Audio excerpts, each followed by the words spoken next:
thank you very much. You're welcome, George.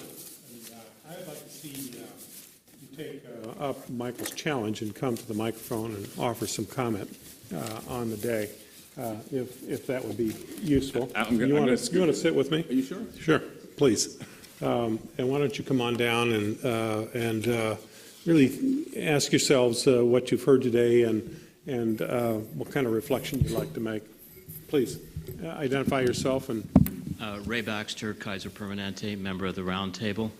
I think what I take away from today is the enormity of the challenge that we have within public health and population health.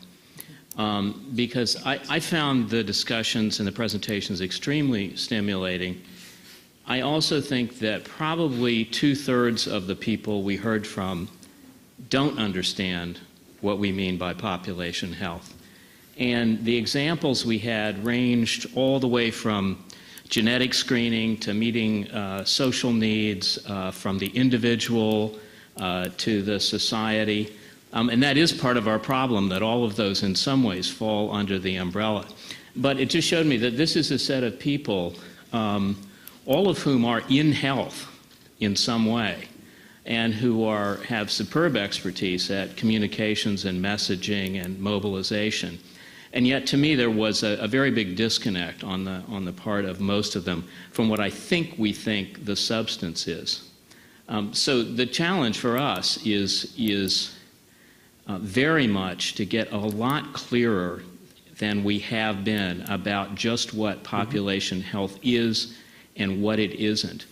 I think all the other things we heard represent expertise that can help us shape messages, figure out what our core messages really are, help us find the right venue for presenting and engaging around those things.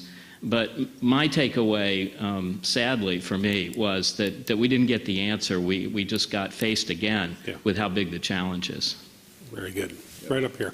Thank you. Good afternoon. Tricia Brooks with Novo Nordisk, who is a substitute roundtable member. That said, I think many of you have heard Rachel and Brian probably talk about the National Diabetes Prevention Program and team-based care and really how we're trying to address this growing disease state.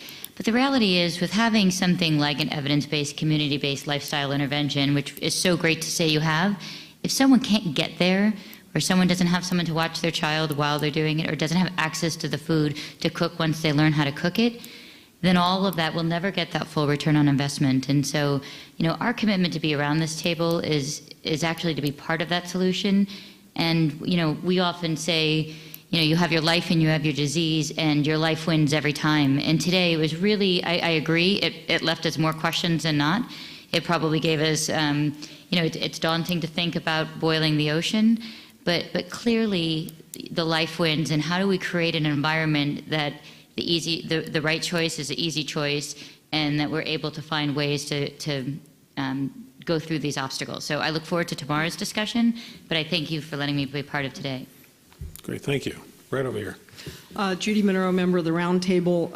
I thought it was a great day and very thought-provoking as well. But one thing I was struck with, I think Rachel at the end when she was talking about policies that would be good for those with less resources than she has would be good for her as well, reminded me of, we had a conversation with Sir Michael Marmot at CDC last fall, and he was describing how if we make a difference in the social determinants and health equity, we raise all boats. It's actually best for society at large, and that's what I was hearing from her. And so how we do message that. So the other thing I think I was really struck with was this power of the story and the narrative of the movie followed by the public service announcement. Now those are expensive to do the PSAs, but I'm wondering if taking that concept and thinking about how we get this message out, if locally folks after particular things are viewed, how much are they now seizing that opportunity, or could we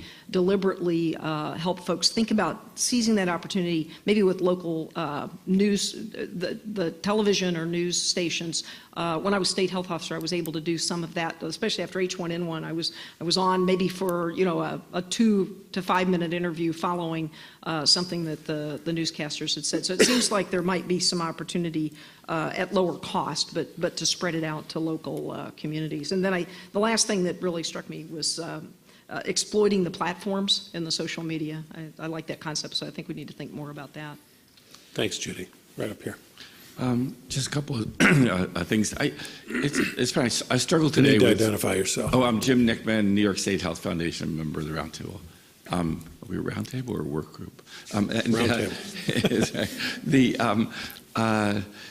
I was struggling today with sort of the distinction between sort of almost macro approaches to communications and maybe micro approaches. And I think a lot of what we heard today were more what I would think of macro, sort of just trying to get out there, a better understanding in the public about public health and about population health and public health, and trying to, push the idea of having that affect how we live our lives. But I think that sometimes that all this might work better on a micro level. So if we decide that we want to push place-based approaches to population health, maybe figuring out how to do communications and outreach in that setting will work better than just, sort of doing it for everybody on Twitter or everybody who watches television. And so I think that figuring out that blend of where you can most use this to bring about the real key change will be important. And, I think about it. You could take the war example. I mean, sort of our new approach to wars is we first send in the bombers for, a bunch of time, and then we send in the troops or the advisors. And I'm trying to decide whether the communication stuff is better at the beginning, like the bombers, or later on when you're in there in the trenches. And I'm sure that those who do this for a living will say both. But anyway, I struggle with that macro-micro question. So. Can I say something? Please, go ahead. So that's really. That's really interesting, and I'll tell you why. I think the micro start is really kind of smart because I think you can establish tangible examples that you can sell. But I think you always have to be keeping the macro strategy in your head. In the embryonic stem cell debate, when we thought that there was a possibility that federal funding was going to be closed when President Bush first took over, we were pretty panicked. And what started with 10 patient advocacy groups, academic universities, a disparate group of people, all speaking on the same language. We started in the teeniest markets ever. We'd pair a doctor with a patient and have a town hall and get an editorial. But slowly we built it up until the national newspapers were covering it, and then all of a sudden ABC, NBC was covering it, and then the president actually started talking about it. And as you know, we won. We kept the door open, and President Obama signed the first. His first executive order was opening the door completely to funding for embryonic stem cell research. It's not the same, but the entire time, and Tricia was there for all of that too, it was a micro campaign with macro goals and with a macro strategy. Because ultimately, I think it's the same. It's not at all the same, but I think you have to change hearts and minds of a nation. But you can start with examples that are doable and make sense. That's just my 2 cents. Yeah, that's a very good comment. Martha. Martha Gold, member of the Roundtable. I guess I'm thinking a lot about all the conversations we've had over all the meetings we've had about what do we mean by population health. It sort of goes back to what Ray's talking about. And I think there's been this sort of, division of what our approach is. And I think that the things that are sort of the very fundamental social determinants are challenging because they have a distinct political agenda. It is very hard to couch messages about redistribution of resources in a way that is resonant to Republican people who have conservative political beliefs about these things. And so, we've had these conversations about who we're tailoring our messages to, what we're meaning when we're talking about population health. I think one of the things that was sobering to me today was when we had the journalism panel, and I spoke a little bit with Michelle and Karen about this at lunch, and we got the message that we shouldn't use terms like social determinants of health, and we shouldn't use population health because, nobody's really interested, right? It sort of turns people off. We need to be sort of specific. And yet, when we try and come to the challenge of saying to the public and to decision makers. You want a healthier society, you want it to cost a reasonable amount of money, you have to think about different kinds of strategies. Everybody knows what medical care is. You know, we're saying there's population health too, and we're sort of saying these things are both concepts that everybody needs to understand, but we seem to be having a real challenge about what are the words that we can use and how far do we want to go in raising the, you know, the ire of, you know, one party versus another. Anyway, I don't know how coherent that was, but I feel sober.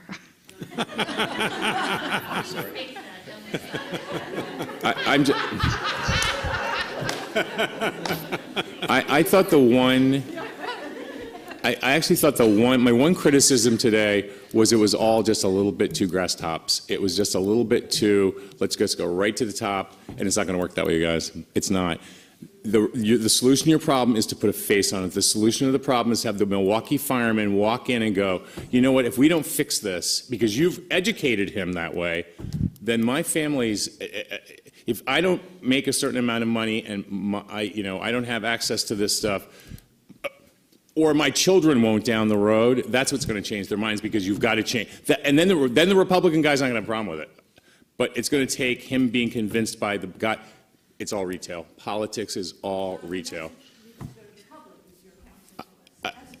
It is, but then the data. But then you need the data and the evidence, and that goes to the health staffer who wants the data because that helps him convince his boss. It's just not one size fits all. But there's a way to get around the politics. Embryonic stem cell they used to call my boss Christopher Reeve a baby body part farmer. I mean, the things they said about this guy were awful. By the second time, it was the first vote, the Stem Cell Research Enhancement Act, we passed it, both parties of Congress, and it was the first bill that the president vetoed. He vetoed it twice. But by the second time we had the vote, we had 27 chairmen of Republican parties because they held the House vote in favor of us. So I believe population health, it could be that bipartisan, but just the messaging. It's all the messaging. George Flores. The California Endowment, and I'm a member of the Roundtable. Just reflecting on today's conversation and what we're doing at the Endowment with regard to communication. And one of the things that wasn't brought up is using youth as messengers and using them because of their prolific and very adept use of social media. I think that we spend a great deal of effort in meeting with youth and getting them to understand what population health is, and especially place-based issues where they live and work and go to school. And they start to own the idea and then come up with their own way of explaining what it is that they're up against and where they live and what needs to be done about it. And then they're aggressive in going to those that can make decisions about making the changes. So this has been a success story for us around several major issues that began locally, one of them being school discipline policies that started with a few school districts in Southern California and the Central Valley that went up to Sacramento and then to Washington, D.C., and has changed school discipline policies on an enormous basis because it started with youth talking to other youth and saying, we're going to change this. Another thing I want to reflect on is leverage and leveraging opportunities, and one of the opportunities we're leveraging is the Affordable Care Act and the ability for that to speak to population health. You wouldn't ordinarily think that enrolling in health insurance would do that or for coverage, but we're now thinking of our Health Happens Here campaign, which started as a campaign to explain to people health isn't about just about doctors and hospitals, to saying, well, it is, but that's not the whole story. And the rest of the story is to get patients activated. So activated patients are people working on behalf of their own health outside of the health system as well as inside, to understand how to better navigate the health system, use their health insurance well, but how to stay well, and to also rail against whatever other barriers there might be, or leverage whatever opportunities there might be in communities to help them to get healthier. So using the newly covered, the patient population, and also those that aren't eligible for coverage, enlightening them, helping them to understand really what are the elements out there, what are the opportunities and levers out there that they can use in population health to their better advantage, because it will make a difference in terms of how much the health insurance premium is. It'll make a difference in ER visits. It'll make a difference in their outcomes and how well they benefit from being covered. And that's a notion that we have. So it's not been proven yet, but that's a direction that we're taking. Thanks, George. You're going to so be sorry you're going to ask me to sit here with you, but Yeah, really. I'm only going to comment on the young part. So we've worked with I don't know if you've met with them, and I don't know if the Roundtable in DC has met with them, but there's an organization called the Young Invincibles. They are, I can't even tell you how respected, and the ear they have in Washington on a Republican and a Democratic level. They are welcomed into the White House, and they're welcomed into Boehner's office, because they represent this population that the Republicans and the Democrats want. We've worked with them on student completion rates, post-secondary, and student loan reform. That's a very interesting organization for you guys to consider bringing into the roundtable to talk with. That's a good point. Well, we've got a few more comments in only a brief amount of time, and I want to get them all in. Jose? Jose Montero, a member of the roundtable. First, thank you very much to the team who organized this meeting. As always, we hear different aspects of similar topic. And I tried to listen to it with my two hats. As a state health officer and as a member of the roundtable, what do I learn and how do I apply those lessons in each one of the different places where I play?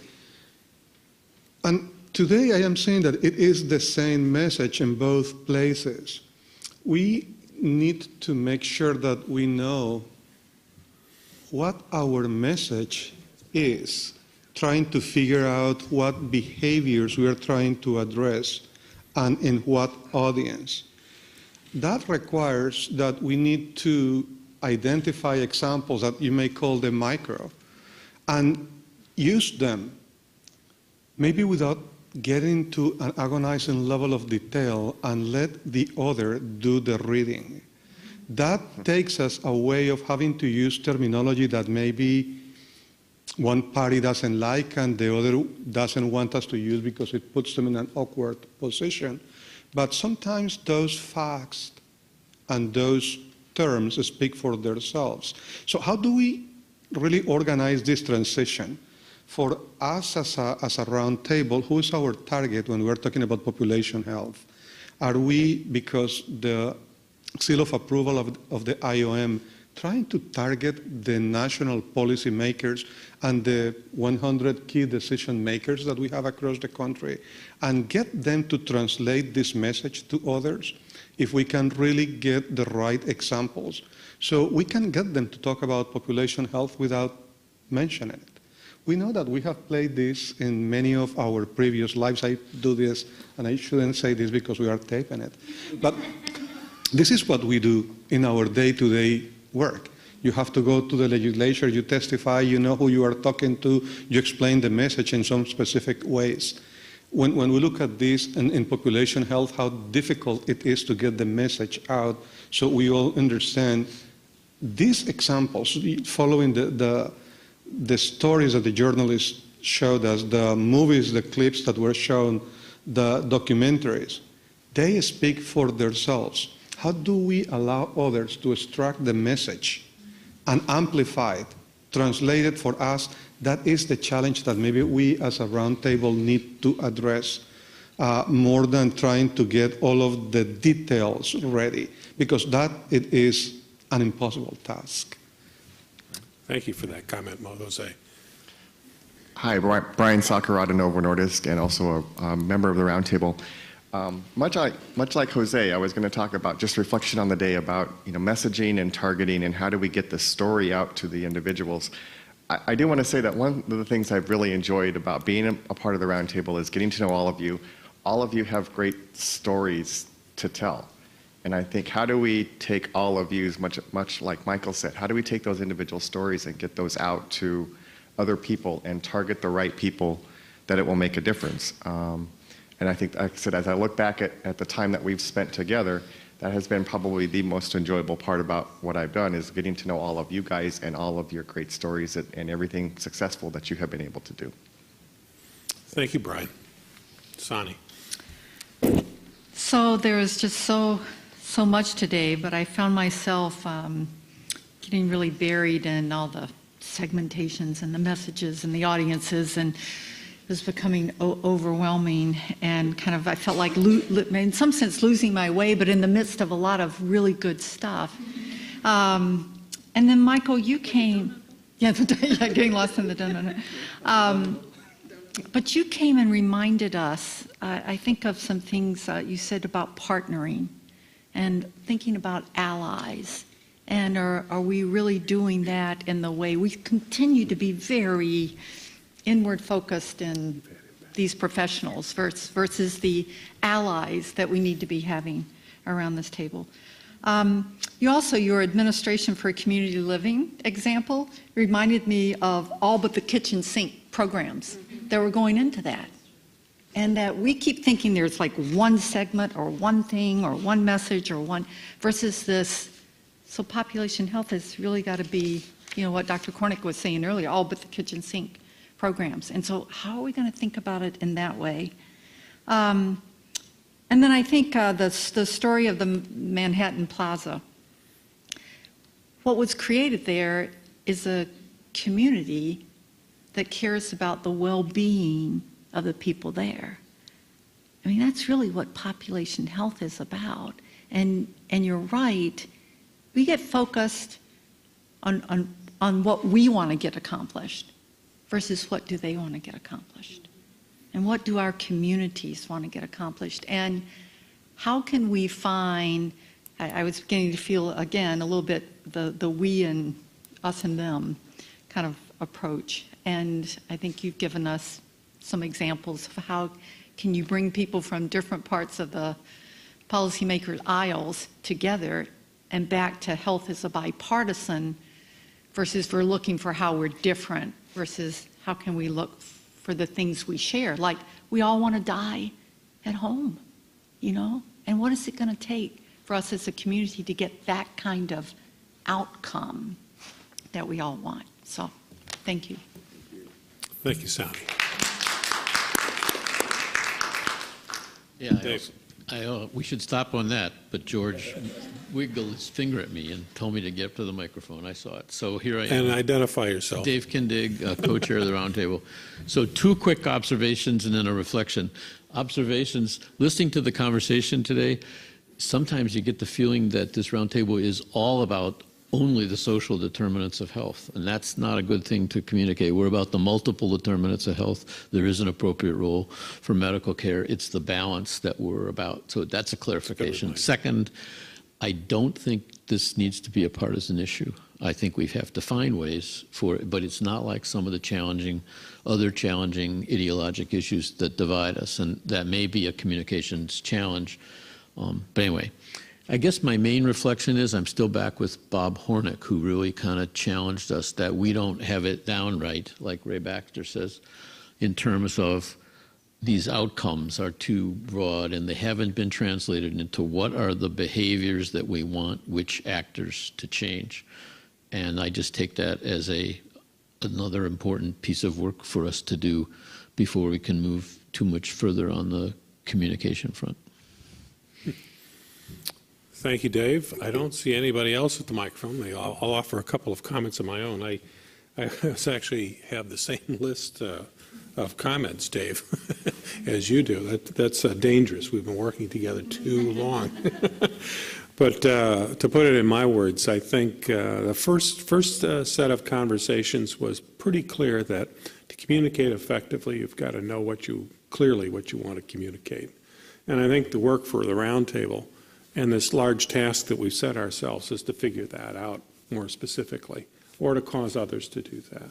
And I wondered over the course of the day whether that, rises to the level of a consensus study of the IOM, or whether it, we can sort of create the kind of conversations we need among the different parties that we can connect with as a roundtable and sort of cause that to emerge. And I've wondered that. Secondly, I've been struck by the fact that although we haven't explicitly talked about it, and actually Michael mentioned sort of hints at this, that the concepts of movement, for which we had a workshop, and communication sort of seem to be very close partners here in terms of some of the language you use, some of the examples you used, and to get multiple folks to act in a way that promotes health. You can't direct it centrally from any one sort of point and, you know, specify it in such clear detail, because you'll never get that right. And so that, to me, sort of suggests a movement sort of mechanism. Secondly, we saw a lot of excellent examples of specific projects that are trying to change behaviors or educate. But what I was left a little bit in the afternoon toward, this is a collection of a lot of stuff, and how does it connect together? And I think that the roundtable could focus more conversations and more deliberation on making those connections, making it a story, making it a larger sort of strategy, if you will. I hate to use the word strategy, but story or connections that can be told to specific audiences, to policymakers, to people in communities, to the public, and can in some way, you know, contribute to a movement or a momentum toward better health in the country. With respect to the comments about political parties and politicians and policymakers, I think that if you look carefully and listen back over the presentation where we had the graphs with the different parties and the independents and so forth, what they were really talking about were what the messages were to motivate all of those policymakers, not just some of them. And I suspect that if we really take a look at policymaking in the U.S. today, we wouldn't have the country that we have today if all of our policymakers were at a different point with respect to valuing health and the steps to take to improve it, provided we can be clear about what those steps are. And so I see this as a bipartisan, across the spectrum, conservative versus liberal, independent sort of challenge, which is what are the messages that create that kind of movement that appeal to the spectrum of values that we will always have in this country. And so that we have to be pretty smart in kind of figuring out. And then, boy, there are a lot of people that we've met today as a roundtable that could be important allies in whatever we think might be the next step. And I look forward to seeing us get on to the next step. Because there are some smart folks that we've met today that have done some wonderful work. So I'd like to bring us to a close by, one, talking about how much appreciation that I and the committee have for the planning committee, chaired by Sani. This has been a terrific. But it wasn't just Sani. It was also Martha Gold, Michelle Larkin, who are roundtable members, Sani as well as Sani, and then we had some outside experts, Jeff Niedendep and Cece Connolly, and they were all participating in planning this effort.